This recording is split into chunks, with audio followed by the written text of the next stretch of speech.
It's going. There we go. Oh, And we are live once again. Hello, everybody. Welcome back to Left Side, Strong Side. I'm Chance Ellison, joined by my co-host, Mike Deacon. yes, finally And back. yes, finally back, although we did lose our other co-host, Jacob London. He is on sick leave. He will be back at some point. We this is we're both out of our natural places, so we decided Yeah, this is a time for a scaled down version of the show we usually do. Take it back to our roots. We're getting too big for ourselves. oh yeah. That's what we're saying. But yeah, we are here to talk about all the weeks, all the football going ons of the NFL Week 16, and this is a stressful week for two of us. Yeah. One had one had a pretty stress-free week of football. The rest of Right. us not so much. Finding out that the one has a stress-free week, not here. Right. Let's get into it though. Let's start with our Thursday night game. Let's talk about the Jaguars versus the Bills. I am so happy to have you back this week to talk about the Buffalo Bills. Or not, to talk New York about Jets. the New York Jets. Sorry, I thought about the team that had respect in New York. So yeah, this game, and I think this is both of our not stonks player of the week. Of the year at this point. Maybe of the year. Yeah. Zach, I have never seen a fan base or a crowd or whatever turn on a QB with this level of speed. There was one other game where I saw this happen a few years back with Sanchez and Tebow, where the crowd went nuts until they put Greg McElroy in. But that is the one and only other time I've ever seen it. There was the Jets too, obviously, but I recall that, and I also recall once years and years ago when David Carr was the backup for Alex Smith on the 49ers. There was a Monday Night Football game where the crowd viciously turned. But those are the only two incidents I can think of that it got this bad. Yeah, the point where like Zach Wilson was actively getting booed. Yeah. And all of that. Mike White was still hurt. Joe Flacco's inactive. So the crowd was actively booing to get C.J. Streffler in the game. Chris Streffler into the game. Sorry, no, Christian. Yeah, see, this is how obscure this dude is. I didn't know his name. I had no idea who this dude was. So he was. Fans were adamant to get this dude. He was like the preseason hero who came in the fourth quarter and played with the third stringers and won them all three preseason games, like on the last drive. So he became like a folk hero to the Jets fan base because of the stupid preseason games. And the guy is basically, he wears 15. He's basically Tebow 2.0. And the crowd is cheering for him. And sure, he gave that team a little bit of a spark, but they were so far down, and he has not proven anything that he might be better at the short game than Zach Wilson is, but I think I'm better at the short game than Zach Wilson is. So I've seen blind kids better at the short game than Zach Wilson. Oh my lord, Zach Wilson! Like, it's pretty much been declared, unless some catastrophe happens, is going to be inactive the rest of the year, and most likely either going to be traded or cut in the offseason. I don't know that we're ever going to see him in another game. Number 2 overall. He's pick this dude. One of the 3 worst draft picks in NFL history. Yeah, I think it's like statistically, like, is the only people with like worse stats and a worse QBR. I think Russell had a higher QBR than Zach Wilson does. Yeah, they're neck and neck. They're like right next to each other. Their stats are very, very similar. So it's Russell and obviously Ryan Leaf, and they are in their own little category at this point. But Zach Wilson's like, he's making a very good case as to why he might be joining. Them. Yeah. So, but on the other side, you look. It was the battle of the number 1 versus the number 2. Lawrence didn't play great, but he played fine. He played fine. He didn't play badly enough to lose the game. They did. I will give credit where it's due. Jacksonville's defense played very well against a very flustered quarterback. It was very terrible conditions that Jacksonville not used to playing in. They did very well for themselves. They played a really good first half. They didn't have to do anything in the second half, but ETN had a really nice game, got the run game going early. That's what they needed. They had a better game plan than the Jets. They came out and executed. And as of right now, if the season ended right this minute, would be in the playoffs, which is insane. As the team who had the number 1 pick. Yeah, we'll get to why exactly that is later, but yeah, this was an ugly game on behalf of the Jets, and keep in mind the Jets needed this one. Yeah, Both these teams needed this in order to try and get into the playoffs because but spots are getting thin. The craziness of what happened on Saturday, Sunday, we're going to proceed with that. Somehow this didn't outright knock the Jets out, which is astounding. No, because there are like 6 teams that are still in it, which is nuts for this time of the year. Mm-hmm. But yeah, Zach Wilson, like I said, you are not Stunks player of the week. Oh, possibly far. Of the year. Yeah, we're sorry, we forgot. We are renaming this. We are naming it the Tom Brady Award. The Tom Brady Award. The Tom Brady Award for not Stunks of the week. Absolutely. This week does not go to Tom Brady. This goes to one Mr. Zach Wilson. Moving on to our next game. Adios, Zach. Your time as a Jet will be not fondly remembered, but remembered. Not forgetting you, Zach Wilson. Up next, we have the Bills taking on the Chicago Bears. We thought the Bills were going to come out and sort of like an autopilot mode. They clinched the playoff spot, clinched the division. Don't really need to come out and play, but Jesus Christ, they for some reason they just wanted to show the Bears, like, give the Bears a message. Yeah, teach them a lesson. Big game for Singletary here and James Cook too. Yeah. Both of them. Both their running backs did really well. This is the first time this season the Bills have had 2 running backs with more rushing yards than Josh Allen, which is huge. Which what we keep saying, like this offense is way too Josh Allen dependent for them to go anywhere in the end. And you look at the rest of, like, Stephon Diggs was absent in this game. He barely did anything.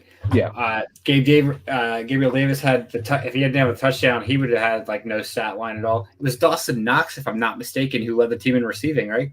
No, it was Gabe Davis. He had 45. He had 45 yards. The passing game was not existent in this game.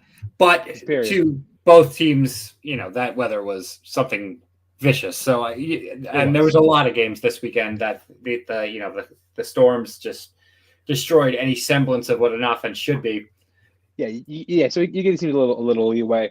Funny enough, Josh Allen and Justin Fields did have the exact same amount of completion. They both had 15, but Fields had less attempts. Fields didn't do as much running the ball, but he did have probably one of the few games he had a better passing game. He had a running game. Mm-hmm. Montgomery did fine. Yeah, Montgomery did fine. Like again, like the Bears at a point where like nothing matters to them anymore. They've already lived in the playoffs. They nearly had the number 2 draft pick locked up, and then they didn't. and then they didn't. They had it. They'd be picking number 3 right now, and the situation that they're in. Who's 2? 2 is was it Indianapolis? No. I'd have to double check. Yeah, I'm curious. Like, who would 2 be right now? Because I feel like not the Bears. It's NFL draft order 2023. It would be. Oh no, they are 2. They are 2. Yeah, but they have to be 2. Like nobody. Everyone has more wins than them. So they nearly got locked up. The Bears, they're either get one of 2 things that's going to happen. They're going to get the actual best player in the draft, or they're going to get a ransom of picks. They're fine. They're in the right position they need to be rebuilding. They're either going to get most likely Will Anderson from Alabama, who looks like an absolute beast of a pass rusher, or they'll probably get 2 or 3 first-round picks for somebody trading up to get a quarterback. So this is a win-win situation for them. Yeah, no, they're just they're playing with house money, but the Bills are trying to maintain supremacy in the AFC because I think they're currently number 1 seed. If not mistaken. They are 1. But they have the most interesting game possibly of the season coming up this upcoming week, which we're going to talk about. But the stakes that are coming up on this upcoming Monday night could not be bigger in terms of a regular season game for seeding. Oh yeah, no, like next week is going to be massive, and I cannot wait to see it. Next game we're going to be talking about is we're moving on to the Saints versus the Browns. These are 2 teams that are just clinging to life for the playoffs, and one of which is trying to, get the dust off of their now $240 million man. And, well, Saints say it didn't happen this game. No. this is a game I really thought I had this pegged as the lowest scoring game of the week. That was close, but the Saints pretty much outwilled the Browns to this victory. Like, it was not a good game. They made less mistakes. They did the fundamentals well. They used Taysom Hill where they needed him to. Scored, they didn't light the world on fire with what they did, but they kept possession of the ball, kept Watson on constant pressure on Watson, which I think was a major part of this because the bad weather to begin with, plus a guy who's still struggling to get his feet together. And their pass rush just had a constant pressure on him. And Jacob has mentioned this many times, talking about Watson, the year off, like almost 2 years off. And he hasn't even come close to being a shell of what he used to be. No, yeah, like the Deshaun Watson in his prime, like when he was playing with the Texans, was an absolute game changer. Mm-hmm. He was stuck twirling on a horrible Texans team, but he was a game changer. Exactly. And he's arguably at this point, aside from like his rookie season, probably has the best offense, better offense than he had on the Texans for the last few years he was there. But this is on him. Like, this sure, is on him. The offensive line is not the best. Cleveland definitely could use some improvement there, but he's got Nick Chubb, he's got Kareem Hunt, he's got Amari Cooper, he's got Njoku, he's got people. This is a solid offense, and yeah, it is. Jacoby Brissett looked way better than him right now. Like this, Brissett was not exactly anything more than middling starter, but right this minute, like he played better than Watson at the moment, and Cleveland's in trouble. That's also telling us like how much time Brissett had to practice with the first team, because like Watson wasn't even allowed to practice with the first team until like the week he came back. The week before, yeah. So like this is essentially practice for him to get him prepped for next year. So like next year as a division rival, I'm very worried. But yeah, like because it's strange you look at it, like statistically, they beat New Orleans like every category. Like Andy Dalton couldn't even muster 100 yards of passing on the day. So that was something I wanted to bring up. We're looking forward to right now, and we were talking about next year's draft. New Orleans is in an interesting situation because they are not going to be in position to get one of the top tier quarterbacks in the draft. Well, especially because they had no first rounder next year. Yeah, so they have no first rounder, and their first pick is going to be middle of the second round, most likely. Mm-hmm. Where do they go? Because Andy Dalton's not the answer, and it's obviously not Jameis. Which is weird because Jameis has been. I don't know why they keep saying Andy Dalton. I really don't. Jameis, I feel like he's better than Jameis. I'm sorry. I feel like he's better than Andy Dalton. Jameis Winston, that is. Do you go to somebody like a Brissett? Do you? I mean, yeah. I mean, you could look at Brissett's. Maybe try and get a Derek Carr. Although I don't think Vegas will trade him. I don't think that. Yeah, can possibly get Jimmy G. You can Jimmy G is a possibility. The biggest name that I think that Jordan Love is a possibility for a trade. Gardner Minshew, who we're going to talk about in a little bit. I have a hunch is going to be the flag bearer of Mardi Gras and is going to be just living his best life in New Orleans next year. Gardner Minshew in New Orleans feels like that feels borderline illegal. I know, but man, that'll be fun. Like if you're a Saints fan and you got him, it'd be hilarious. But it feels borderline illegal. I kind of hope it happens, honestly. Yeah, but the mid second round, there's a possibility they could get Hendon Hooker, which would be a great scenario for them. They still have to have the bridge at that point. They still need somebody to play while he's not going to play for a year. Yeah. It's interesting, but yeah. With this loss, the Browns are officially eliminated from the playoffs. So not a happy ending for Cleveland this time around. No, not at all. Moving on to our next game. This has to be our upset of the week, and it's the Houston Texans taking on the Tennessee Titans. Yeah, wow. Like what has happened? Well, here's what we're learning in this game.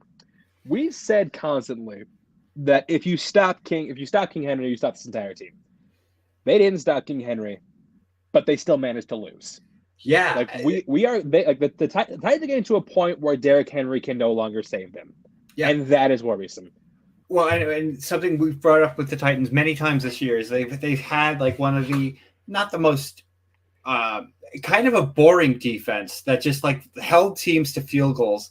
The defense is starting to break. It was a bending defense. It's starting to break when a team like the Texans is able to exploit you like this. Obviously, not having Tannehill, having Willis in there, that's a different scenario. He's not even nearly as composed as Tannehill, which I can't believe I'm saying that. Like as composed as that's a sentence we just said. Yeah. So with the current wide receiving core that the Titans have, it's a glaring weakness. Treylon Burks was starting to look good. He gets hurt. I think they brought him back prematurely. He's not looking that great. He's not a legitimate one yet. They don't have a legitimate one. They really don't. The biggest problem with Tennessee right now is their absolute, well, first of all, they have two big problems. One, their pass defense sucks. Mm-hmm. I think it's like the first or second worst in the entire NFL. Secondly, it's their complete lack of a passing game. Yeah, they have not. Yeah. Even when Tannehill was in there, they I don't even think they were averaging maybe just around 200 yards a game passing. It wasn't much. Yeah, like this defense offense was entirely dependent on Derrick Henry. This is the third game in a row where he has gone for over 100 yards and they still managed to lose. Yeah, this is a team that like had this division in hand. It seemed like in hand 4 weeks ago, and all of a sudden cannot win for their lives. And looking at what they have left, what they might get one more win, maybe. Yeah, the biggest problem right now, Jacksonville. Thanks to the one on Thursday night, now holds division lead.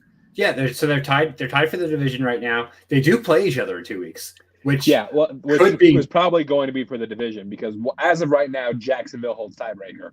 Right, exactly. So, considering all things considered, with who each team plays this week, it might not even be because if Jacksonville wins this week, sure, it's clinched, and Houston loses, and Tennessee loses, it's over.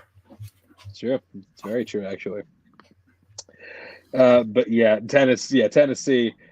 It's kind of crazy how far they fall. This team that was nearly in the Super Bowl like 2 years ago. Yeah, and Tennessee is one of probably 3 teams, like from the preseason to today, that has to be considered the biggest disappointment in football. 100%. But speaking of teams that need a good quarterback, this is another one where like Tennessee, the Jets, and the Saints. Like these are all teams that like they are like one like really good quarterback away from really being a contender. From the one that don't have a path to it again. And none of these teams have a direct path to the quarterback, so it's a question mark. Tennessee, I think, of the 3 that you just mentioned, benefits the outright most from a veteran. But yes, absolutely. The issue that Tennessee has, they don't have the offensive weapons and tight end and wide receiver that the Jets and the Saints have. Yeah. Like if I'm Derrick Henry, I'm going in and demanding Tannehill be traded. That's probably he's under contract for a minute, but if they cut him next year, he's not as big a cap hit as he would have been because I think it would have been cut this year had he not been like such a massive cap hit. Yeah, they are pretty close to blowing the whole thing up the way Houston just did. Yeah, and it's I feel bad for Derrick Henry. He's the only person the team is going to play. Yeah, I agree. But yeah, moving on to our next game, we had this would have been a primetime matchup 2 years ago. Now it's whatever the hell this is. It's the Seahawks versus the Chiefs. Yeah, wow. Seahawks, what happened to this team? Like, this is a team that 6 weeks ago was like the toast of the town, was doing defying expectations. We were all singing the praises of like, man, the Seahawks are looking way better than we thought they would. And now we're 16 weeks in, like, oh, you're looking exactly the team we thought you were. Yeah, they came crashing back down to earth. They did their best against Mahomes in this game. The second I saw the Seahawks coming out shirtless for warm-ups in negative 10-degree wind chill, I'm like, oh no, they're overdue. They're losing. Yeah, they're losing. That was again. We're scaled down, so I didn't have time to pull like clips or photos. But yeah, that was something. Bad. It was. You're a team that sure you're playing rain all the time, and you do have some adverse weather, but you're not used to playing in this cold in Seattle. Seattle gets chilly, but not the way it was. If I'm not mistaken, that was the third chilliest game of the day. And that was one of three that was under zero without the wind chill. And I forgot to. I was just backtracking a little bit. Tennessee gets delayed for an hour because they lost power. I forgot to bring that up. That was hilarious. So we now have a buffer game. We have a mid-shift game going between with this one. Yeah, looking at this game, I mean, this is the first one we have where we had K9 back at full force. He played great. Mm-hmm. Again, I think offensive rookie of the year is still a pretty wide open race, so he could end up winning. Well, he's not a rookie. He's second year. K9? No, he's not. Tony? No. Kenneth Walker. Oh, Walker. Yep. I'm like thinking the other way around. Yeah, Walker's definitely in the conversation. I agree. We're going to get to it. The two most likely people are playing against each other this week. He's one of them. He's playing against the other person who I think is probably the strongest candidate. Walker of the running backs right now, obviously with the Breece Hall injury, I think. Yeah, if Breece Hall didn't get her, I think he would have had it in the bag. Of any position other than a wide receiver, Walker's the only person in the conversation. The injury might have hurt him just because he wasn't on the field enough. But I agree with you. Right now, he's the most dominant non-wide receiver rookie offensive player in this draft class. Yeah, like on the other side though, Patrick Mahomes, pretty solid day passing the ball. Normal receiving on the other hand though, Travis Kelce just took everybody's job. Yep, everyone. It is astounding to me because he's been so consistent throughout his career that nobody else in the league at the tight end position is even remotely close to him statistically. Yeah, like there's literally nobody. Like, and it's funny. Like he is like as far as like tight ends in the league, he is so far ahead of anyone. Not so far. Well, yeah, most people. Because like like if you think about best tight end, like Travis Kelce's like easily number one. Like there's no argument. There's nobody at their position at their individual position who is so far, who's so far ahead of number two. Yeah. Like the only one you can argue against Travis Kelce is George Kittle, and even then, he's great, but he's not consistent. You got George Kittle, Mark Andrews, and T.J. Hawkinson, who are the next closest three, and none of them are even in the same conversation. No, absolutely not. Like Travis Kelce is in the class all his own, and I'm pretty sure his contract only has like 1 or 2 years left on. I'm very curious to see how this offense functions without him. Because I feel he's up there in age. He's looking like he might retire after his contract's up. Well, he's also the type though. Like if you know anything about the Kelce brothers, him and Jason, I don't think either of them are going to be the type that are like, I want the big paycheck. He's the type who I think would take the team friendly deal to stay. And I feel like Travis Kelce is the type who would be like, I want to retire. I don't think he'd retire. I think he'd retire over a matter of money. I think he'd retire over the fact that he's getting too old. Well, yeah, that's the case. I think I'd be surprised if I see Travis Kelce in any other uniform in his career other than Kansas City. Yeah, unless he just like really wants like a fat paycheck somewhere. Yeah, because he's got a ring already, so he has a ring. He has a ring, and he would get to, like if he stayed for like another say 5 years, he gets to play with the best quarterback, arguably the best quarterback in the NFL for the next 5 years. The only scenario I could possibly see him switching teams is to go play with his brother. That's it. Yes, that's the only scenario I could see that happening. Moving on to our next game, we have, speaking of Hawkinson, the Giants versus the Vikings. That is my stonks player of the week. Oh my God, the Giants could not stop him. Yeah. No, like first, cover Hawkinson or draw 20. Yeah. All right, 20. Yeah, holy crap! Did he run wild? Good Lord, Hawkinson could not be stopped. He's one of a couple tight ends to have double touchdowns this weekend. Mm-hmm. It was him, Higbee. Yeah, Higbee did really good. Higbee did really well. Kittle had 2, right? Kittle. That's the other one. Yeah. Hawkinson had 3. So, but I'm gonna do something that I'd never done on this show. I'm gonna give some praise to Daniel Jones. he did well. This is maybe the best game I've seen from him throwing the ball in his entire career. Yeah, I agree, and there's definitely a growing optimism on the Giants. They didn't pick up his option, but you could do much worse than Daniel Jones right now, and they're starting to gel. You could have Zach Wilson. Yeah, exactly. You could do much, much worse than Daniel Jones right now. I would be moderately surprised if he is on a different team other than the Giants, unless somebody throws money at him. But if I'm the Giants, I regret not giving him that 5th-year option. I know it was because of contract. He might have outplayed what the option would have been, though. Would he though? It's going to be close. Given the market for QBs, I don't think he's good enough to outplay a 5th-year option. He's going to be close. You are right. I do think, though, this was, as a passer, the best game he played all season. Oh, 100%. Maybe the best game of his career. Yeah. Mm-hmm. Yeah. He showed something there. And they've got Hodgins, or however you say his last name. Isaiah Hodgins. God, look at the stat if you realize how bad this receiver core is. Yeah. But this guy Hodgins, though, this is the 3rd week in a row that he's quietly, like under the radar, put up some nice numbers. And, I don't think this guy is ever going to be a leading wide receiver in the league, but he's proving to be a great utility man for this team. And they need it because their wide receivers are terrible. Yeah. But it's also the who the fuck's even counting anymore? Week in a row where we are seriously questioning the longevity of the Giants. Yeah. I'm sorry, of the Vikings. Well, both of them. Both of them, actually. Yeah, I'm fine with both of them. The Vikings have just eked out so many wins. They've relied on a 61-yard field goal, and they had to get a record-setting field goal to win this game. And it's the 2nd week in a row they've had to rely on a buzzer beater from Greg Joseph to win.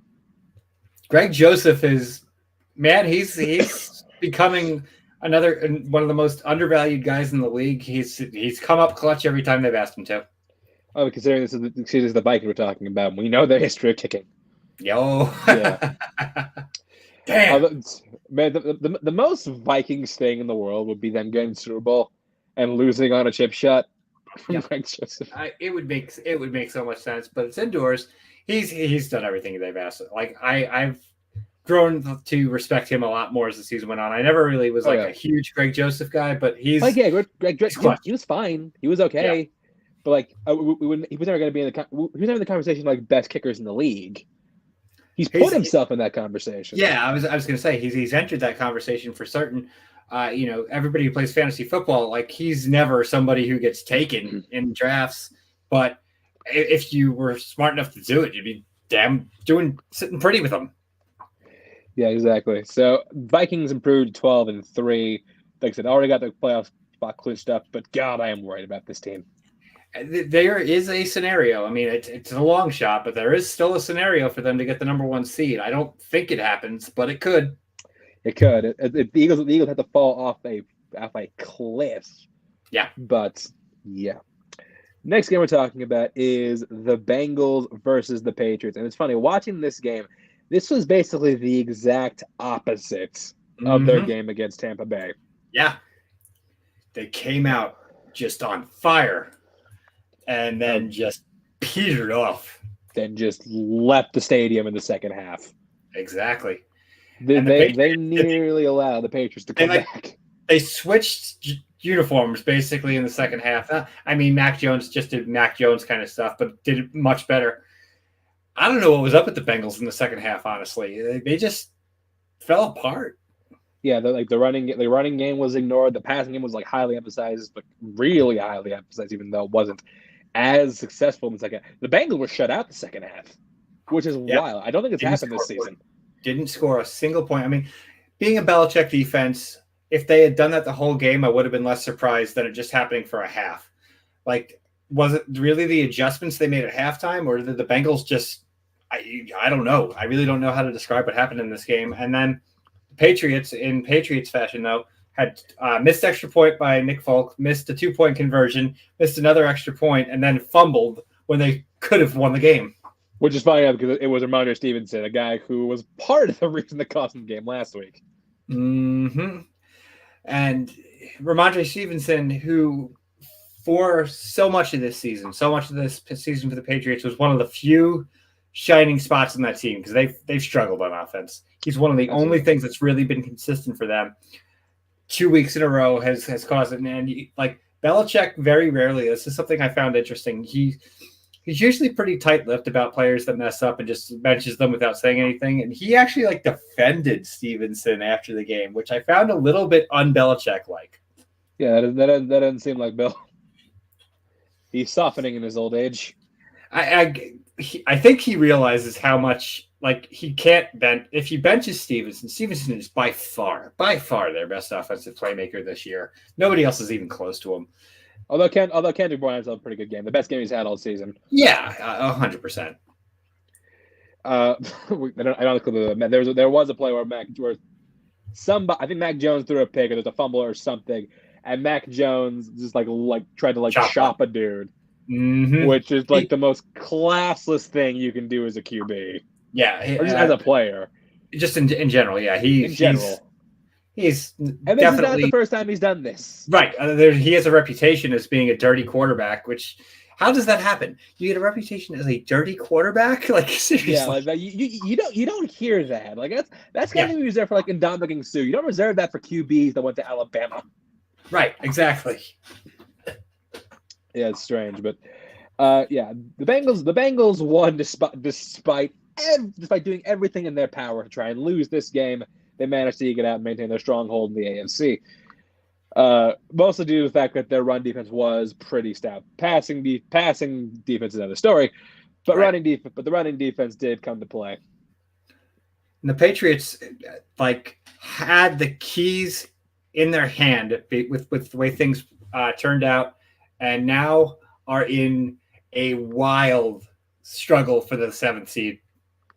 Well, they're if they won this game, they would have had their own fate. But yeah, that's true. Because they lost this game now, they're not out, but they're in the whole, Charlie in the mailroom scenario of making the playoffs. So next thing, speaking of teams that were in control of their own destiny, but that is gone. Let's talk about the Detroit Lions taking on the Carolina Panthers. Hell happened here? What happened to this team? Oh my God. The Panthers, all credit to them, came out and ran the ball aggressively, had over 200 yards in the first half. They were on pace. And now it slowed down in the second half, but they were on pace to set the NFL record with what they had in the first half for rushing yards in a game. Yeah. The Lions defense, which had been greatly improved in the last couple of weeks, went right back to week one form because they couldn't stop anything. 100%. And this is against a team that even the Carolina will say is gutted. They basically went into tank mode and somehow wound up winning games. They got 320 yards on the ground after trading their best running back. Yeah. After. And these are two guys. Hubbard was active most games. Foreman was not even on a roster until McCaffrey got traded.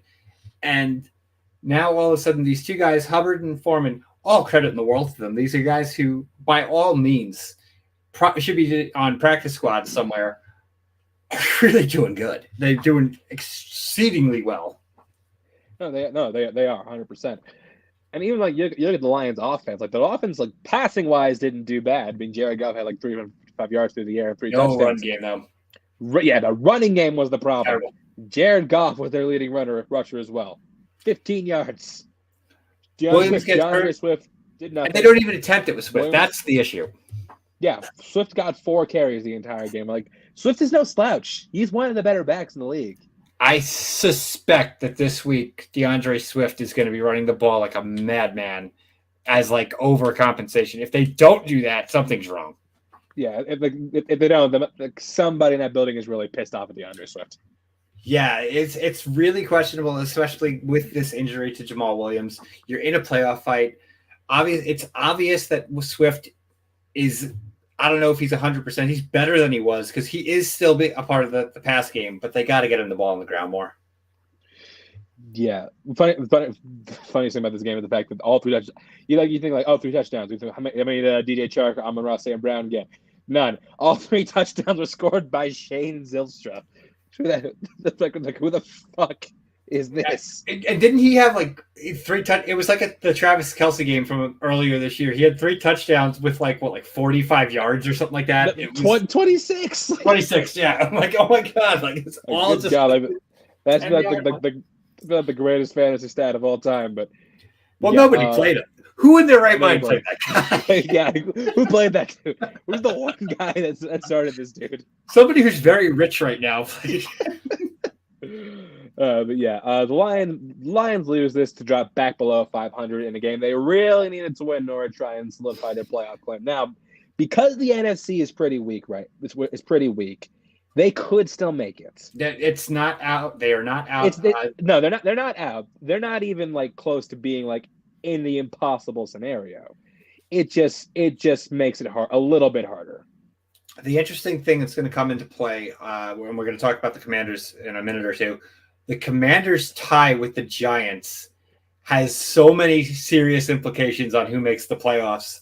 That game ending in a tie changed the whole course for several teams. Yeah, this is why we all hate ties. Yep. The ties ruin everything. Well, we had the Battle of the Cats. Let's talk about the Battle of the Birds. We had the Falcons versus the Ravens. This kind of a boring game. Like this was 100% of bad weather. The bad weather, maybe more so than any other game, I think really did have a big impact on this one. The Falcons have one bright spot that has emerged. It was a name that was buzzed in the preseason, and Tyler Algier is starting to. He has supplanted Cordero Patterson for certain, and it looks like the Falcons might have their running back of the future in place. With him and Drake London, obviously they have building pieces to get going. The issue is Desmond Ridder right now. I don't think you can really go forward with him. Yeah, I mean, look, we said start him, see if he's the guy. So far, he is demonstrating that he is in fact not the guy. Yeah, he's been fine in garbage time. But it's been all of his stats are padded by them playing from insanely far behind. They have right now, their defense is not anything special. They're okay. They have so many places to fill, so many positions to fill. And it's another team that played themselves out of the quarterback of their future because they should have, honestly, there was a few wins they got there that in the grand scheme of things hurt them. Well, the thing is, they're 5-10 right now. I'm pretty sure that would still give them a top 10 pick, if I'm not mistaken. They are towards the tail end of it, so they would be picking 6th. So they're not okay. So who's ahead of them? Because hold on, it's Houston. Hold on. Houston, Chicago, Seattle, Detroit, and then who else? Let's see. So Detroit it's not. Detroit moved down because of the Rams win. It is Houston, Chicago, Seattle, Arizona, Indianapolis, Atlanta, Detroit. So they could still get a QB because I feel like a lot of the teams are not QB needed. This is where the Bears are jumping for joy because Atlanta's there, Seattle's there, and Indianapolis is there. Anybody who needs to leapfrog the other one to get them.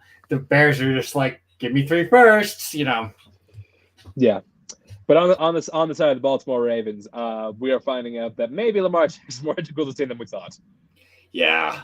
I mean, they're the most injury-ravaged team in the league. They've been the most injury-ravaged team in the league for the past 2 years. Yeah, and they still are keeping it together, which is an incredible accomplishment this year. Like the fact that they're playoff bound. They're going to make playoffs. Yes. With this win and other things happening, they did officially clinch a playoff spot. Yeah. So they're in the playoffs. They are doing this. They've had pretty much every single skill position has lost at least one, if not more, key vital ingredients. Their defense is borderline rebuilding, and yet still keeping them in games. They have the only constant they have right now is they have the best kicker in football, and dude, very, very, very, very rarely misses, and it's keeping them in games. They're in a lot of low scoring games. You look at their scores recently; they are in low scoring games. Testament to the defense. Testament to Justin Tucker.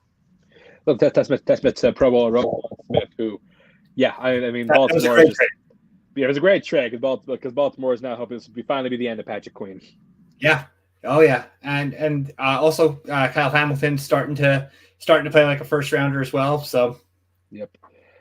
And with his loss, the Atlanta Falcons are also officially eliminated from playoff contention. Finally, so, at long last. Next game we're talking about is everyone's favorite team, the Commies, taking on the 49ers. This game was horrid on behalf of the Commies. Oh yeah, absolutely. They're starting to regress to what we expected. Somehow they are, if they played the way they played this week, the remainder of the season, they'd be in that top 5 pick conversation. They look terrible. Yeah, this is so bad that Taylor Heineke was benched. Heineke was benched for Carson Wentz. Funny thing is, both men had a quarterback rating of over 100, and they still couldn't win. Well, the 49ers at this particular point in the season, I feel like are one of 2 teams, and maybe they might even be the best at this at the moment. They might even be number 1 at this. It's them or the Eagles. They don't have any holes. They are pretty solid, like everywhere. At worst, well, I mean, like Brock Purdy kind of demonstrated that fact, like this offense kind of on autopilot. Yeah, mm-hmm. Right. You can put anybody under center, and they are a system team. They are a total system team, and they have so many different ways they can beat you. They're going to make a run. George Kittle, right? And the game also had my stock player of the week, George Kittle. Who I like incredible. That pick. Amazing what happens. Amazing what happens when you actually let him catch the ball and don't use him as an extra tackle. Right. Yeah, this team right now, these are 2 teams going in a complete opposite directions. 49ers, if the 49ers play the Vikings, which is very likely, it's a highly likely matchup in the second round of the playoffs. If I'm the Vikings, I do not want to play them at all. No. Well, I mean, the thing about the 49ers is the fact that what killed them is I think that they don't have a true shutdown corner. They haven't had one since Sherman was there. And if they're going against the Vikings, you have Thielen, Jefferson. You have Thielen, Jefferson, where they said Thielen first, and Osborne. Yeah. And I mean, you wouldn't have a corner cover tight end, but you also have Hawkinson. But yeah, I think the pass defense, as far as corners go, they're a little thin. But it's not like they're going to have pressure. Massive. Exactly. They're going to have pressure on Hudson's the entire time. You have pressure. You have pressure because you have Nick Bosa. You have a great linebacker, Fred Warner, and then you have two safeties in Talanoa Hufanga, who's been excellent this year. Yep. Mm-hmm. And Jimmy Ward, who's also been really good. So yeah, it's not like an impossible, and it's not like impossible to overcome. It's just saying that is an area of concern, but still, Niners are looking excellent. And but let's not forget who coaches this team. That's true. It is Kyle Shanahan, and we know whenever things get really important, he will mess up somehow. Yep. This loss doesn't count out the Commies, but it does make it a little. It stings them. Like they have to do something. Yeah, there's too many scenarios for them to just back into the playoffs at this point. Up next, what I think was probably both of our game of the week. This is a match for. We thought it was going to be between Jalen Hurts and Dak Prescott. Turns out it's between, even better, Dak Prescott versus Gardner Minshew. And it was both teams came out swinging, and that's what I wanted out of a game like this. Gardner Minshew, sure, he's nowhere near and this is weird to be saying, coming from where we were prior to this, he's not nearly as polished as Jalen Hurts. Who thought we'd be saying that first things first? However, good. Yeah.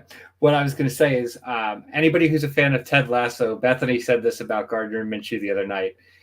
he is the epitome of what Ted Lasso would want in a player because he's a happy little goldfish. He might throw a pick six and just get back on the field, and he's going to throw a 70-yard bomb on the next play. So, yeah.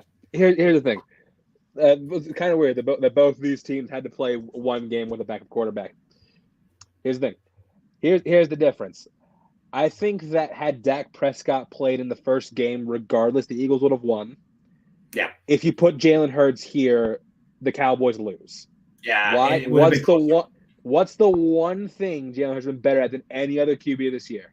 Running. He doesn't turn the ball over. Yeah, and that's the one thing in this game that the Eagles did not do as well as most of the other games. They did not establish a run as much, but I think that might have also been partially because it was Minshew, because the Eagles do run a lot of option plays. Sanders would take the ball or, deceptive plays with the runs with Hurts. Minshew can run too, which is, he's not Hurts. But just watching Minshew on the field, there is a spark to him that very few players in the NFL have. I don't know what it is. Look, when the Steelers were looking for a QB in the offseason, Gardner Minshew was one of the guys that I wanted. I wanted Minshew on the team. I don't know what it is about that guy. You just watch him, and it's just like you're almost watching like a backyard football game. But it's the comparison been made already. Like he's literally like the NFL. If Uncle Rico from Napoleon Dynamite did make the NFL, he'd 100%. Do this too.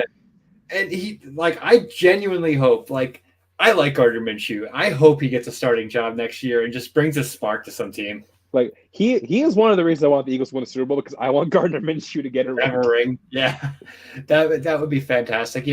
He's the way he played the other day. The barometer is always this: is this guy one of the 32 people who deserve to be a starter in the league? I would say yes. I think there are like plenty of people who are starting or benched right now that I would say yes. Gardner Minshew is definitely better than that person. Oh yeah, I 100%. Like the Colts. The Colts can look for him. The Colts, the Jets, the Giants, all these teams. All these teams you're mentioning. He could Bucs, very. I don't think Tom Brady's going back. That's true. The Bucs are the team that we keep keep getting overlooked when we come to that. But yeah, that's true.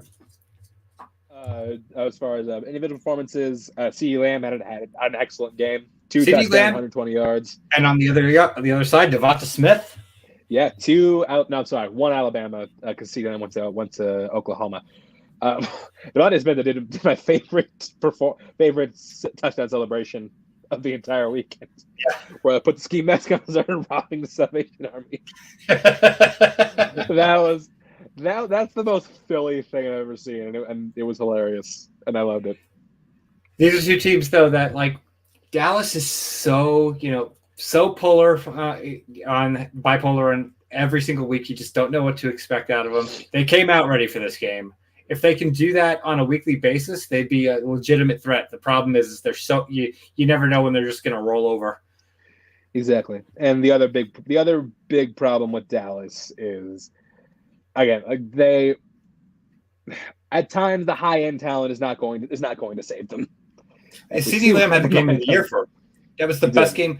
That was maybe CeeDee Lamb's best professional game. But keep in mind, this is also, again, even though they did win this game, they're nowhere near taking the NFC East from Philadelphia. Yeah, they're getting the 5 stronghold on that, and they still have the stronghold on the number 1 seed in the NFC. Period. Yeah.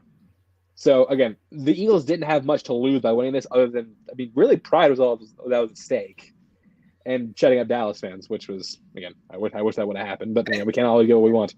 This is a game for Philadelphia. Even though they lost the game, they had nothing to lose. And this did show them, though, that the thing they need to do in the future is shore up their pass defense, because they allowed the most passing yards they had in this game than any other game. The 3rd and 30 pass to T.Y. Hilton was terrible. That was ridiculous, and it's Darius Slay on that. You know better. That's what an elite cornerback right there. Yes. T.Y. Hilton, who, by the way, I saw him. I did not recognize him the first time I saw him. Like, holy crap, he got bigger. Like, T.Y. Hilton was always a tiny receiver. And I was like, oh, that's T.Y. Hilton? He's so beefy now. It's weird. It was weird seeing him like that. But, hey, good for him. Yeah, good for him. Good for reminding us that T.Y. Hilton is still a thing. But yeah, next game we're gonna. I think it's also because I was talking to my brother about it. He said, like, if Gardner Minshew wins this game for the Eagles, it might hurt Jalen Hurts' MVP chances.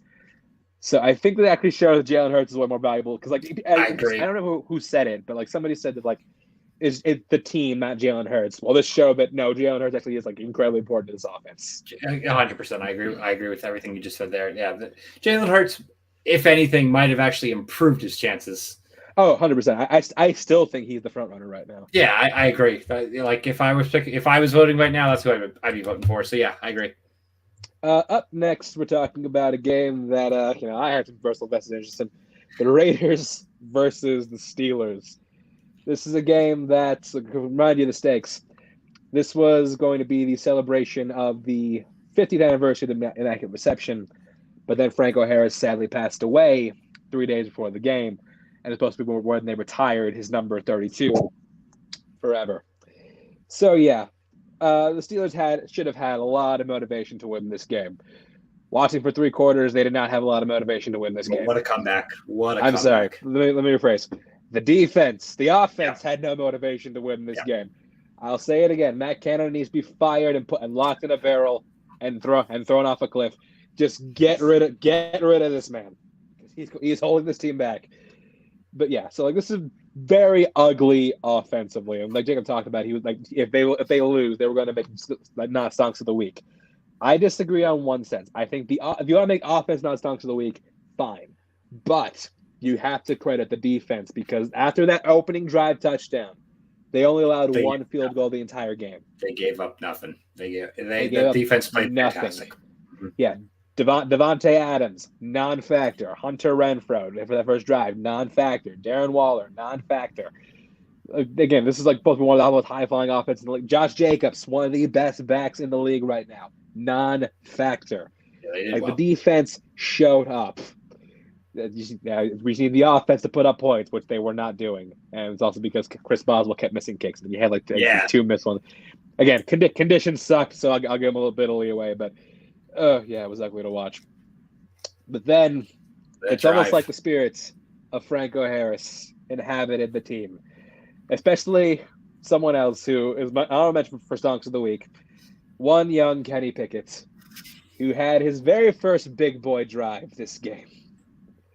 He drove through the length of the field and threw a great pass to one NFL young boy, George Pickens. And you see, I said it in the group chat. I'll say it right here. We had the killer bees. Now we got the pushing peas. We got Kenny Pickett. We got George Pickens. Got Pat Fryermuth pushing peas for Pittsburgh. And the thing is, it wasn't over though. They were only down by 3, and they had to drive the length of the field to get into field goal range. And everyone watched this game. We're just like, please end. For the love of God, please end. But then Derek Carr threw his 3rd interception of the day to Cam Sutton, and the game was basically locked up at that point. Yeah. And we had to get along with Cameron Hayward to ice it, but still. Like I said, this team under Mike Tomlin always, not just this year, always plays with abandon. Like you could only count like a handful of times which were absolutely truly outplayed. If we had played like this the whole season, who knows where we'd be? But still alive. Yeah, not out yet. Not out yet. For that, they still mathematically are alive. They have a long shot. Yeah, a lot has to happen for the Steelers to make the playoffs. This not out yet. This is the Steelers, and this is usually the time of the year where things, again, no matter what seems lost, this is where things somehow, some way, can't explain why, they go right for us. They got themselves flexed into Sunday night, so they did, and we'll talk about that game later. We're going to talk about next. That was the Christmas Eve game. Let's talk about some of these Sunday slate games, Christmas Day. First, we got the Packers versus the Dolphins. This was a very straight. Well, speaking of 3 picks, there were, I think, 3 or 4 different quarterbacks to have 3 interceptions on the weekend. One of them was here.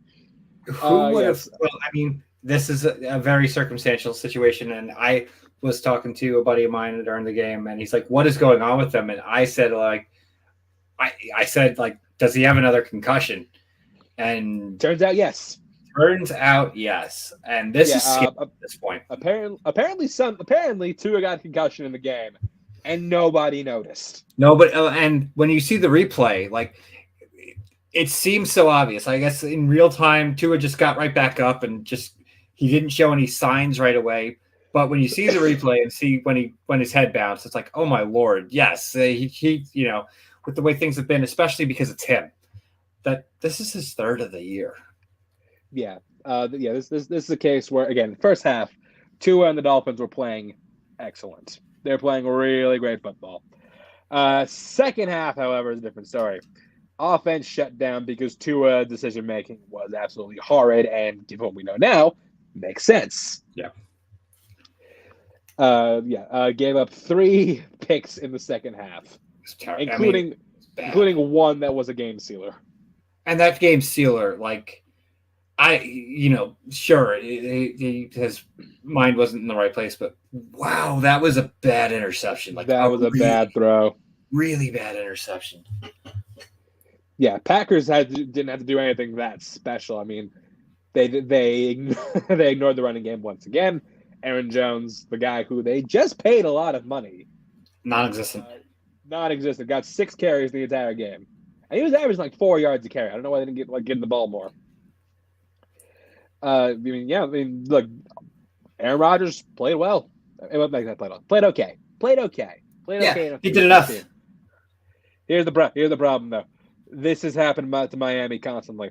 We are the part of the year where they just suddenly start giving games away. Yeah, and this is another team like Tennessee who pretty much had the keys. They were in the driver's seat, and they were at one point, if I'm not mistaken, they were in the 2 seed at one point. And they were. They are flirting with missing the playoffs, which is absolutely insane. Which, again, as a Pittsburgh fan, I'm watching this and it's like, good. Everything is falling into place. But, yeah, these next games are crucial for Miami to want to do anything. This is the part of the year where the wheels start to fall off really hard. Miami does control their own fate right now. They are the team with the scenarios going on right now that they control their own destiny, but we're going to get to this. Their next 2 games are about as crucial as any team has. Yep. They're currently at the 7th spot right now, and they really need to come to play the next few games. Well, I need them to fall off a cliff. If they want to go to the playoffs, they need to show up. Yeah. This next matchup, when we first had the schedule, we thought this would be potential Super Bowl preview. Now the 2 teams waiting for the pain to end. It's the Broncos versus the Rams. Now, game of the week. Forget Cowboys Eagles. This is game of the week. I had this game. I really thought going into this game that yes, I thought the Rams were going to win, but not in the style that they did. Oh my God. The Broncos are the most embarrassing NFL team, not like in ages. This team now, you wear those brown paper bags to their last home game, Broncos fans. This is the toughest team it is to be a fan of in the league this year. By far, it's not even close. Well, the problem is this year they had expectations. Yep. Like they got a quarterback, they thought a coach that would be they got a coach that they thought would be a good offensive mind. They had the defense, which was solid. This is the thing I haven't seen this year from the Broncos defense. This is the first time this year I've seen the Broncos defense give up. They gave up. They gave up. They gave up. They don't care. Like it's like we're done. Like what's the point? Randy Gregory threw a punch to get himself suspended, so he doesn't play anymore. That is true. Just to come out and watch their $245 million quarterback throw 3 picks and get roasted by a starfish. Get roasted by a cartoon character. Oh my God! Good. Like you had to feel for Romo and Nance. They're like, he had all of these games this week, and we got stuck calling this shit. Yeah, keep on. The Rams put up 51 points on the Denver Broncos. 51 points. The Rams. Come on, it's the Rams with no Matt Stafford, No Cooper Kupp, no Aaron Donald, no Allen Robinson, no offensive line, none of their big money weapons playing in this game, and they still put up 50 points. Tyler Higbee decides he wants to play. Cam Akers puts up more in this game than he did the entire season. Yeah, Cam Akers finally decided to do something. Where the hell has this been all season? Might have been the fantasy football playoffs was one for you. Yeah, that's true. Yeah, Cam Akers had 118 yards and 3 touchdowns. Again, the most production he's got out of all year. Thank you for not doing this earlier, dick. Jerry Jeudy on the other side of the Broncos. Jerry Jeudy had a solid game, but we got to applause because the meme has officially died. Russell Wilson now has many touchdown passes as bathrooms in his own house. This game was just embarrassing. Lifeless. Brett Rippon came in immediately threw a pick 6. Yeah, like this game was everything that possibly could have gone wrong for a team. Like went wrong. There was nothing that went right for this team, especially as the game progressed. Broncos Hackett got what he deserved. Yes, several hours after this game, the very next day after this game, head coach Nathaniel Hackett was fired. Yeah, it was less than 24 hours after the game ended, so yeah. Making him the only 5th coach in history to not finish an entire season in their first year. And during the likes of Urban Meyer and Bobby Petrino.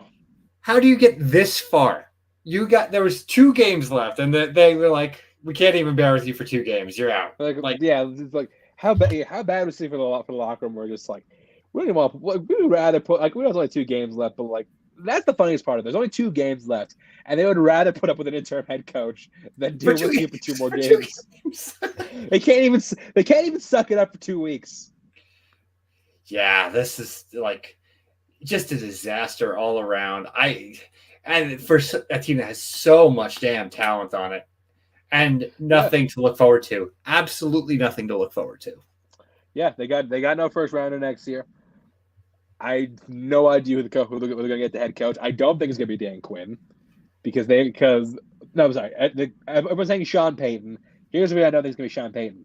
I don't think so. He said he's taking it wherever he goes, taking Vic Fangio with him, and there is no way in hell Vic Fangio goes back to the Broncos. No way in hell. So, yeah, I mean, eyes automatically turn to Dan Quinn. I think that's a mistake because we did see what he would do. First of all, we saw what he would do as head coach with Atlanta. I don't trust that dude to maintain an entire team for a season. Secondly, I forgot his name. It's Schottenheimer, the guy from Seattle. Marty Schottenheimer? Which one? Brian. Brian Schottenheimer. Yeah, yes. Brian, his kid. He's already said that he's terrible. Yeah. Yeah, but he did have his best season. Russell said his best season under Brian Schottenheimer. That's true. And Dan Quinn said he wanted to be his OC. I don't know if he'd go to. And keep in mind, Russell was one of the main reasons he was forced out of Seattle. I don't know if he'd go to Denver, knowing that Russell Wilson's going to be there. You know who might be available? Jeff Saturday. Oh no, Jeff Saturday is definitely going to be available, and he will be available for a very long time. We'll get into that later. Up next, Sunday Night Football. This game was as miserable as we thought it would be, but not for the reason quite in the way we thought it would be. It's the Buccaneers versus the Cardinals. How did the Bucs allow a team that is led by Trace McSorley to go to overtime? Yes, that's the main question. Again, this games like this. The reason why Not Stonks is now called the Tom Brady Award, because my God, this dude refuses to play. He refuses to play until the very end of the game. He shows up when they are in desperation mode. All of a sudden, the guy shows up. But before that point in every single game, the guy is underthrowing every pass by 3 yards. He has legitimately what I would consider probably one of the top 5 offensive cores in football. Evans, Godwin, Julio Jones, Cameron Brate, Fournette. It's so good, and they you are. There's no question. You are what's considered the greatest NFL player of all time, and you have quite possibly your best offense of all time, and you're doing this. Yeah, you have arguably the best wide receiver tandem in football. Yeah. Godwin and Evans, neither of which were a factor. Neither of them. They both just what stat wise didn't Evans only have one reception? Evans had 3 for 29 yards. And 2 of them were over. Yeah, 2 of them were in the fourth. One was the fourth quarter. One was in overtime. So going into the fourth quarter, he had 1 catch for 5 yards. I said a couple weeks ago, I feel like this is going to be the first season where Mike Evans doesn't put up 1,000 yards. He's not. I mean, he has to I double check what he's at right now, but he has to have 2 monster games to do it. Yeah, this is the guy who is since he entered the league, he's never had a season less than 1,000 yards. Now he's looking at doing it right now when he's playing with a guy who's arguably the greatest of all time. Mm-hmm. Yeah, that's asinine. But yeah, keep in mind, we've been talking about the Cardinals are being led by Trace McSorley. And they're still coming out and putting up a fight against a team that was supposed to be a Super Bowl contender. Not just playing Super Bowl contender. This was 3-and-out fest. You know, if you're a fan of punting, this was a great game for you. Oh yeah, yeah. If you love punts, good for you. Enjoy. He's at 9-17 right now. So it could happen. I doubt it, but it could happen. Let's talk something though. Like this game, as terrible as this game was, let's just talk the complete opposite. Absolute class act. J.J. Watt, obviously, after the fact, did not make a big deal about it, and then went today and said that was my last home game. What an absolute class act that man is. Yeah. Oh, yeah. Well, I was going to bring that up after we talked about how. But before we get into that, keep on. Arizona trip gave this game away because there was a bad hit by McSorley that the Bucs picked up, but because Tom Brady is so useless, he couldn't even get a touchdown in the game out of it. They had to go to overtime. Right. And yes, Tom Brady. Yeah, Tommy Perez before.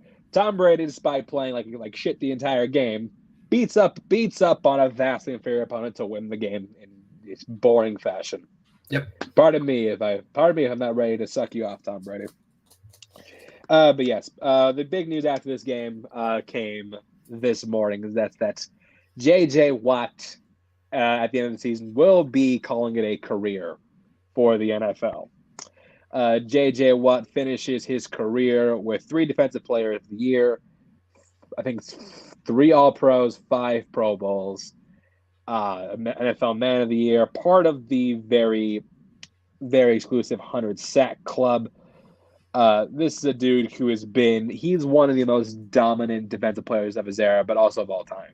I was going to say that somebody, I'm 40 years old. I've been watching football probably about 35 years. For somebody who is not a New York Jet, which is my team, this is probably my favorite NFL player to watch that I've ever seen. The dude's a class act on and off the field, plays the game, every single game like it's the Super Bowl, played through so many injuries, was the locker room leader. Like, there's so many good things you can say about this man. This is the most surefire lock of a first ballot Hall of Famer who's not a Super Bowl winning quarterback that you are going to ever see. Oh yeah, as of right now, absolutely. But the dude is the dude is the definition of first ballot Hall of Famer. This is the kind of seven-time All-Pro, 5-time Pro Bowler.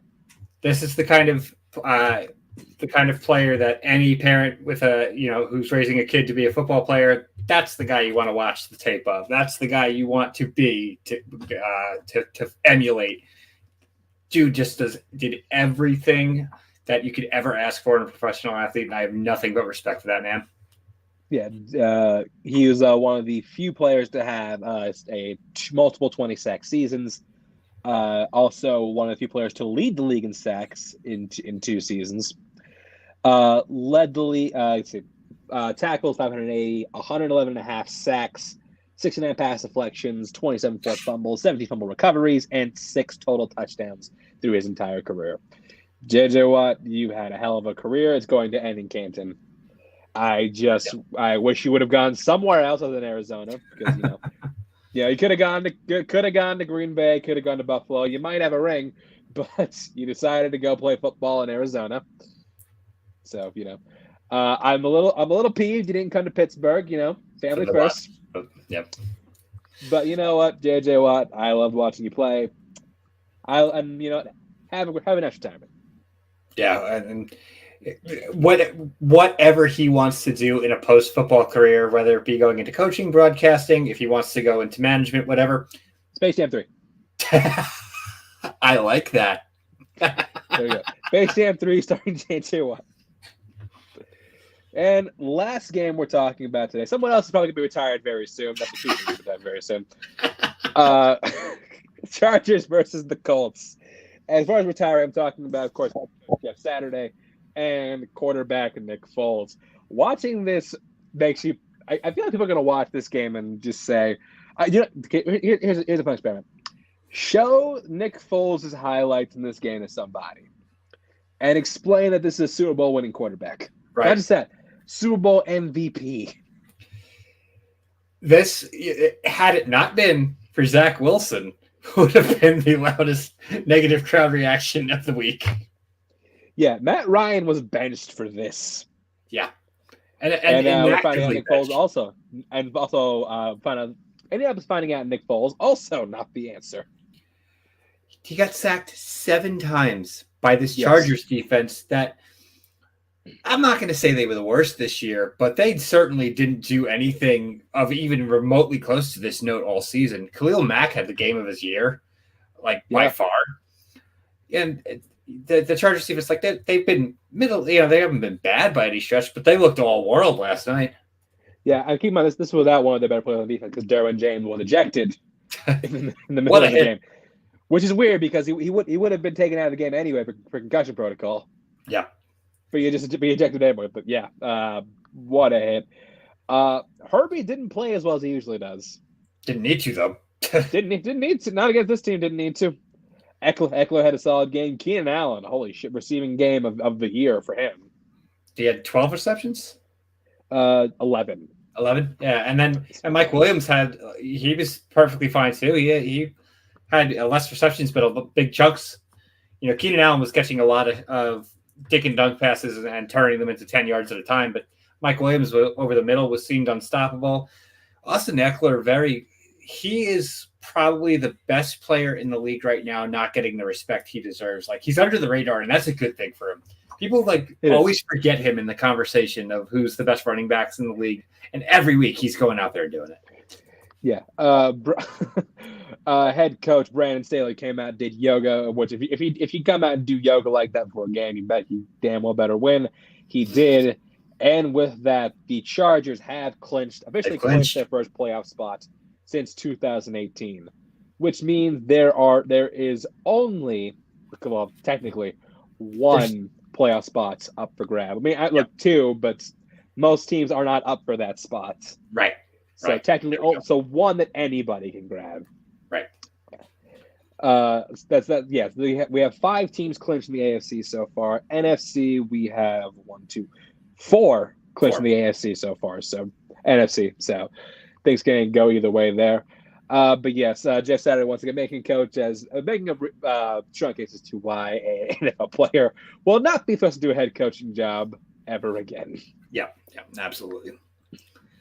Moving on to our final segment of the night. This is our Week 17 preview, as well as our segment of stunks or not stunks, where I talk about I throw out a player, and Mike will tell me whether or not they are stunks. So, pulling up the schedule, Week 17. There are so many teams going in this week that are in dire must-win now situations. And we're going to go through this. I've already looked through this. I'm like, wow, there's actually some games this week that I think might have surprising outcomes. So we'll go into it. But yeah, this week could be wild. Yeah. If my laptop would freaking load, that'd be great. I have it up. So Thursday night is Dallas versus. You know what? Let's have a little fun tonight.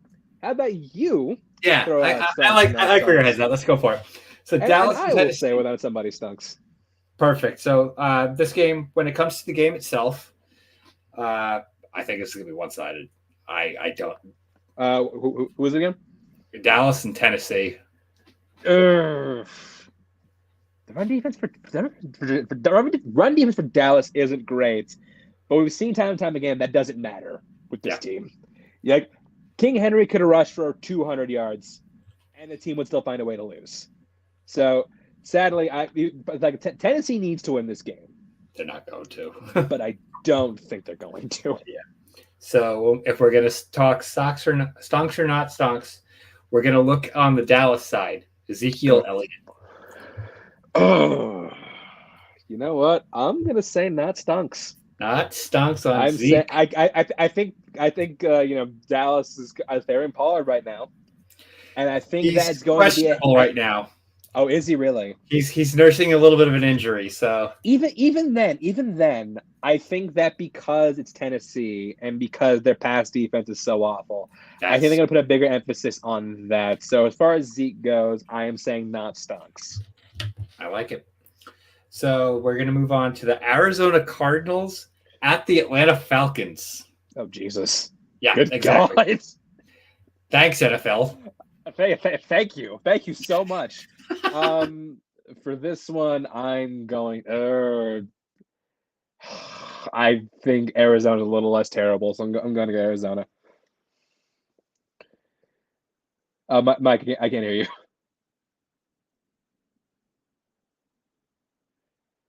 You're still muted, buddy. There we go. Okay. There we go. I'm just going to go with the Arizona Cardinals having to travel across the country for the game in Atlanta. So I will go with Atlanta to win the game.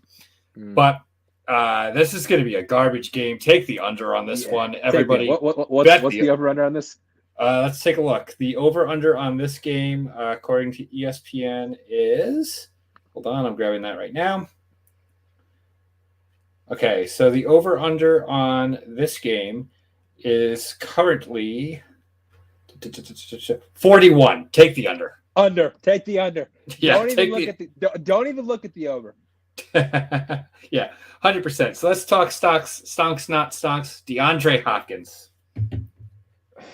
I mean, I think D-Hop's like a top 5 receiver in the league. I don't like saying this, but because it's Trace McSorley, I'm going to say not stonks on D-Hop. Yep. I don't think it's going to be stonks for a while. Yeah, I think he's done with being stonks for the season, honestly. Yeah. So moving on to our next game, a must-win game for the Detroit Lions, who are going to be hosting the Chicago Bears. You know, Detroit's playing with abandon right now, and I think they know it. I think they know that they're in a situation where it's win and survive, lose and you're dead. Yeah. And the thing is, I know that Chicago can keep what we saw last week. Chicago's gonna come out rushing the ball. They're trying to run hard. Detroit needs to know that and need to try and scheme for it and try and shore up that run defense, because if not, they're going to get eaten alive. But I am going to, purely on the strength of the bad Bears defense, I'm going to take Detroit. I agree with you on this one. I'm also taking Detroit. Now it's the player of the week. So is it going to be stonks or not stonks for Shane Zylstra? Oh, all the stonks. All the stonks for Shane Zylstra. Everyone's favorite Detroit Lion, Shane Zylstra.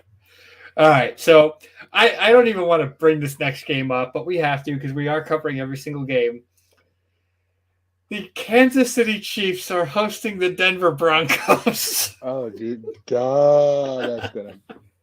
I keep in mind, this is a Broncos team where the defense is clearly given up. Yeah.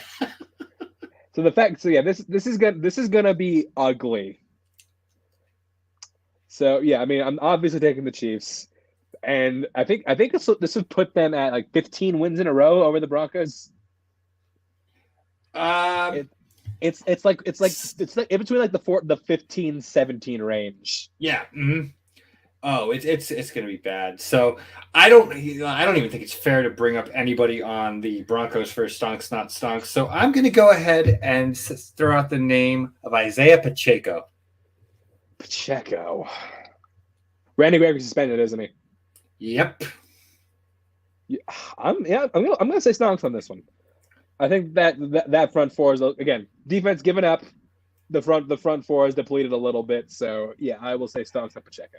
I think both Kansas City running backs go off this week. Pacheco and McKinnon both Both get the end zone. Yeah. So here's a very important game this week. One of the most important games of the week. Direct playoff implications on this one. The Miami Dolphins at the New England Patriots. This being in Fox. Okay, first of all, this being in Foxborough worries me. Secondly, the fact that Tua is in concussion protocol again means he's probably not playing this week. So you're dealing with Teddy B. So Teddy Bridges starting. That's who. Hypothetically, it is. I don't like this one. I don't like that I'm doing if I'm taking New England. Again, Tua would worry me in this scenario. I think Tua is a better quarterback than Teddy Bridge. Belichick against a reeling team, it is tough. It's a tough game to predict. I kind of feel like you probably are right. The game being in New England, especially if it is Teddy B playing, it's going to be tough.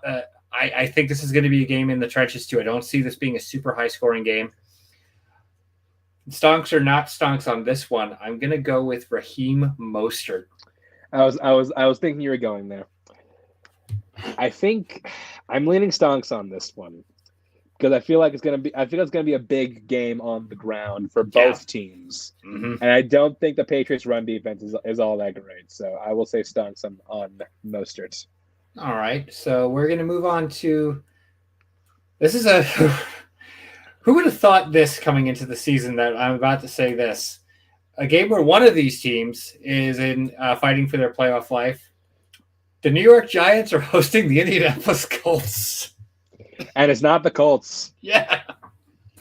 But keep in mind, I think I picked the Colts to win the South. I did too. Yeah, we both did. Yeah. So I'm already 0 for 2 on division leaders. Actually, no, 0 for 3 because the Vikings clinched. Right. That's true. So yeah, not doing well. So the Giants versus the Colts. I mean, I think it's hard. It's been on what Colts show up because if we get that first half Vikings Colts, I think they'll win. Have we heard who's starting? Is it Nick Foles again? They have not committed. They have not outright said who's going to be starting this week. It better be Matt Ryan.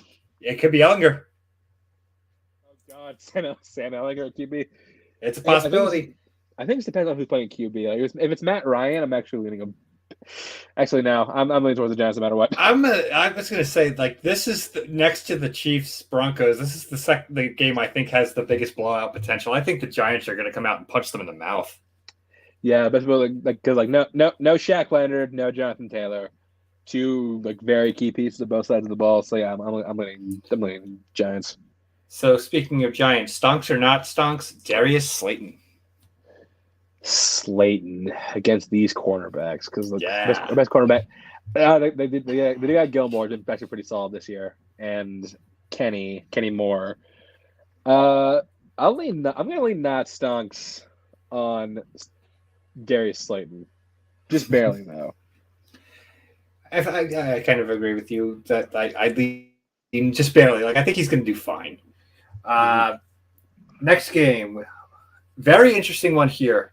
Because mathematically, one of these teams is still alive, and the other one is competing for the number 1 seed. So we have the Philadelphia Eagles hosting the New Orleans Saints. I think the Eagles are going to win for pole position purely. They need to win for pole position. That's the only because this is the kind of game where you would rest some of the starters. Like Jalen Hurts might not play because they want to make sure he's healthy for the playoffs. This is where I'm very curious to see. I honestly think, regardless of which quarterback plays, if Philadelphia maintains their starters, they win this game. That's what I'm about to say. Even if it is Minshew playing instead of Jalen Hurts, I think they win this game. I think they're too loaded. They're too strong, and plus, I don't think Andy Dalton has the arm strength or the QB talent to put up the same kind of yards that Dak Prescott did. So I'm courting going Philadelphia. Yeah, so I'm gonna go on the Philadelphia Eagles. Stonks or not stonks? I'm gonna go with a surprise one for you. Kenneth Gainwell. Oh, Gainwell, that's a good one. I think this depends whether or not Jalen Hurts plays. Because if he plays, I'm saying so going on the assumption that Gardner Minshew starting, which I think he should, just because I think that they need to make sure Hurts is okay. Or well, okay. Here's my question: Do you start Hurts if Hurts is like mostly clear? Do you start him this game and then rest him next week? Because then you get That's 2 weeks off. Or probably the scenario. okay, so on the assumption that Hurts is playing this week, they do like to run a lot of like weird like triple back stuff. So I am actually leaning stonks towards Gainwell. I was like, I think Gainwell in this game could be in the fourth quarter. Like, if they do get the lead that they should, we could see a lot of Kenneth Gainwell and Boston Scott, and I think he could run wild. So that was why I brought him up. All right, next game. Hugely significant game. Humongous implications in this one. The Carolina Panthers at the Tampa Bay Bucks. This is for the division. This Yep. is for the division. Oh man, I don't. Where's this game at? Is that He's in Tampa. It's in Tampa. Damn it. Yeah. You see, what they should do is put PJ Walker back in the game. They need to start PJ Walker for this one. Even the fact that Sam Darnold, who was originally drafted to usurp Tom Brady as the king of the AFC East. Right. I think I'm gonna go a little upset. I think he's going to fulfill the prophecy and beat Tom Brady. So I'm going Panthers. Wow, I like that. So let's stick with the Panthers. DJ Moore, stonks or not? That's stonks? I knew you were gonna say that too. That's such a hard name to gauge because like DJ Moore is either great, Yep, or he's non-existent. There's no in between. There's nothing in between. I agree. So, on the virtue of that, I think they need to. I think they had a pretty good game, like either last week or the week before with Darnold. So they need to get him going if they want to win this game. He's their best offensive weapon. It's not even close. So I am going to say Stonk and DJ Moore because he has to be. Gotcha. Okay. Still in the 1 o'clock games. We have a lot of 1 o'clock games this week. Well, no buys anymore. So yeah, makes sense. The Cleveland Browns are visiting the Washington Commanders. Browns versus Commies. You know, I don't feel good about this, but I'm taking Cleveland's. Yeah, I think Cleveland's going to play like they don't lose anymore, and they need Deshaun Watson to come along. And I just don't think. I was going to say I just don't think Washington's lost a step. They seem erratic right now. Yeah, I mean Chase Young came back; he was an absolute non-factor. So yeah, I feel bad. I feel bad about it, but I'm saying Cleveland. So let's go. Let's rip the Band-Aid off. Stonks or not stonks, Deshaun Watson. This is funny because it's literally the exact same player I asked Jacob about last week for the Browns. It's funny because Jacob said stonks and he wasn't. So I feel like when I say not stonks, he's gonna be. It's hard, but purely because I feel like the secondary for Washington isn't great. I'm gonna lean stonks, and he's also getting his legs back running the ball. So I'll go stonks about Watson. I don't feel good about it, but I'm gonna say stonks for Watson. We have one last 1 o'clock game. This one could potentially be for the division if the Jacksonville Jaguars defeat the Houston Texans. Houston's playing with abandon for no reason right now. Yeah, they are. For no reason, they're playing with abandon. I think. Hold on. If they win this, wouldn't they lose number one pick? I have to check. Oh, they have a tie. Oh, they might. Yeah, they would. They would. If they win, Chicago gets the number one pick, and Chicago just is. So at that Chicago's rooting for them hard. Like Chicago won the number one pick, and they will hold that for ransom. Yeah, any team. Oh my God, how many picks would Chicago get for that? Like they'd get three first. Oh my God, they'd get three first. Like 100%. For this one, I think the tank of tanks prevails in this one. I think Jacksonville comes out to win. Yeah, I'm on the same page with you on that one. So with that in mind, with Jacksonville, I'm going to go Christian Kirk. Stunks or not stunks? The $72 million man. It's very close, just because Zay Jones has been like really emerging as number one for some reason. Well. Yeah, he's done really well. I will give Christian Kirk stonks though. All right, we are going to move into our Midday games. We have the San Francisco 49ers at the Las Vegas Raiders. I mean, yeah, the Raiders are fighting for their lives right now because they're, despite what I thought, they're still not out. But I think they're gonna be out because they're gonna lose this game to the Niners. Yeah, I got 49ers all the way on this one. Okay. So for this one, I am going to look at the Raiders. We're going to look at Darren Waller. Stonks or not stonks? I'll say stonks because I'm sorry, excuse me. I'll say not stonks, but I think Fred Warren is one of the better coverage linebackers in the league right now. And you also have like a really good like dime and short safety in Hufanga. So I feel like they're just gonna. I feel like it's gonna be a bigger wide receiver game for Darren Waller. So I'm gonna say not stonks. Game with could potentially have significant playoff implications again. The Seattle Seahawks hosting the New York Jets. Yeah, these are two teams that are in desperate need of a win. Mm-hmm. You know what? White power's back, baby. So I'm leaning the Jets. So I'm going to give this one for a reason. The second player who was acquired in the Jamal Adams trade, Garrett Wilson. Stonks or not stonks? I'm going to say not stonks because of Tariq Woolen. I feel like Tariq Woolen's gonna be on most of the game. So crazy that like you got probably the two best definitely the two best rookie cornerbacks, and yes, two arguably top 5 cornerbacks both coming out of this rookie class, which is insane. Absolutely. Between Sauce and Wooden, but another game. This one here, one team fighting for their lives, the other team fighting for the number 1 seed. The Minnesota Vikings against the Green Bay Packers. In Green Bay. Yeah, in Green Bay makes a difference to me. You see, we already got the annual because like Raj usually splits the Vikings. Like he has one game where he plays like absolute crap, and then one game where he plays like Aaron Rodgers. We had the plays like crap game. I feel like next one's gonna be the Aaron Rodgers game. I'm actually leading. And keep in mind, fraud alert's been going on for the Vikings for the last couple of weeks, so I am leading the Packers in this one. I kind of agree with you on this one. I feel like the Packers might have it. I think this is where the luck for the Vikings starts to run out. I'm leaning the Packers. So going with the Vikings, a player who's really emerged the past couple of weeks and played very well is KJ Osborne. Is he going to be stonks or not stonks this week? I'm saying not stonks because I think the Packers have like a sneakily good cornerback core.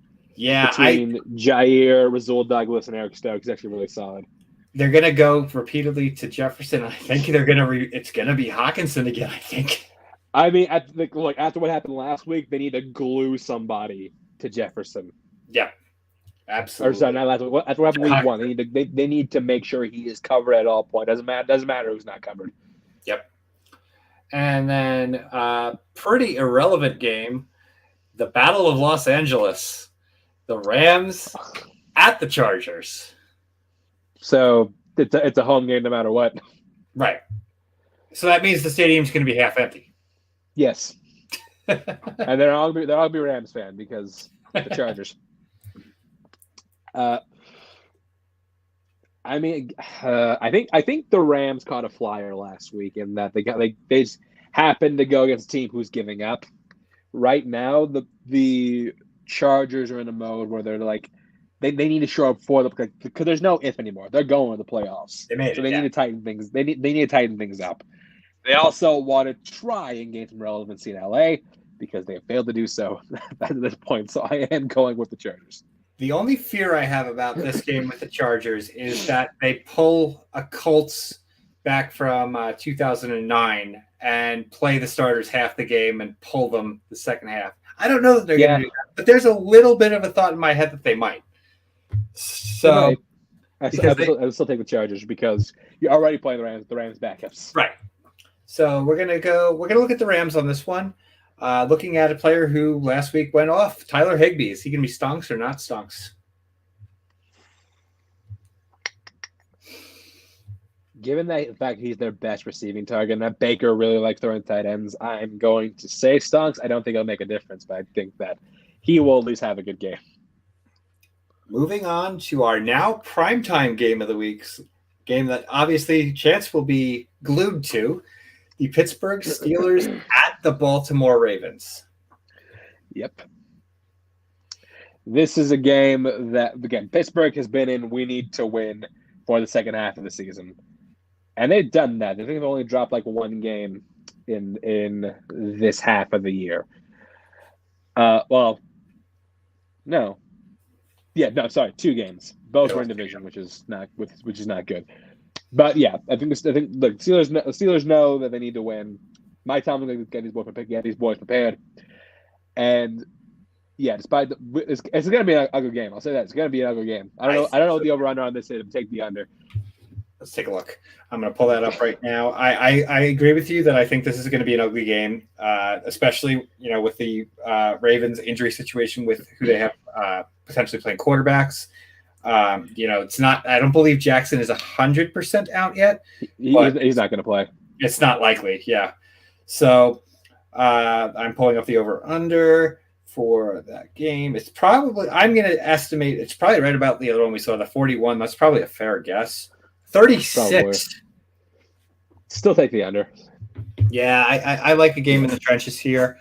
But I am of course taking Pittsburgh because look, by the fact that Tyler Huntley, we gave the game to Tyler Huntley last time. Not going to happen this time. So yes, Pittsburgh all the way. Let's look at Pittsburgh and stunks or not stunks. No. Oh, you don't do it. That's right. No. Look, that doesn't matter. Everyone Steelers is stunks. Everyone's on the same. They're all stunks. Okay. Everybody stunks. Monday Night Football, potentially the game of the year. Mm-hmm. The Cincinnati Bengals at the Buffalo Bills. This game is going to be crazy. Take the over. What's the over-under? Let's take a look. The only thing that could prevent that potentially is that this could be a bad weather because Buffalo is getting ravaged with snow. I know it's supposed to get warmer as the weekend goes on. Buffalo is currently just a 1-point favorite in this game, which is astounding. That's fair. The over-under is 49.5. I'm taking the over. Take the over. Yeah, I expect fireworks in this game. Yeah. I think it's going to be a heavy passing game on both sides. It's very close. I'm leaning Buffalo though. I think they have a stronger core. Even without Von Miller, I think they have a stronger core. In fact, they have Trey White back at long last is going to be a great help in trying to lock down Jamar Chase. So with that in mind, stunks or not stunks, Joe Mixon. The Buffalo run defense is pretty stout. So I'm going to say not stunks. Yeah, it's kind of where I was leaning towards too. I think Buffalo is going to try to run the ball a lot. Like I said earlier, I think that Cook and Devin Singletary are going to run the ball a lot. And this game, this is going to be two teams. They're both in the playoffs. They both want the top, they want top billing. This is a ugly rematch. So here we go. All right. And that's going to bring us to the end of the show. So, Mike, where can people find you at? And you can find me here every Tuesday night. Hopefully I've settled here for a week or two and then potentially moving on to new ventures. But I will be here on this show every Tuesday night. You can find me Wednesday nights on What the Show podcast. Bethany and I will be back tomorrow. So, yes, we're finally back on air. If I'm at Twitter, go Chance Wars _91. Check my other podcast, Twice by Chance. We have the wrap for the year. We'll be back. We will be back next year for our next season. And yeah, find me here every Tuesday. Thank you for watching, and we will see you next week. Holy shit.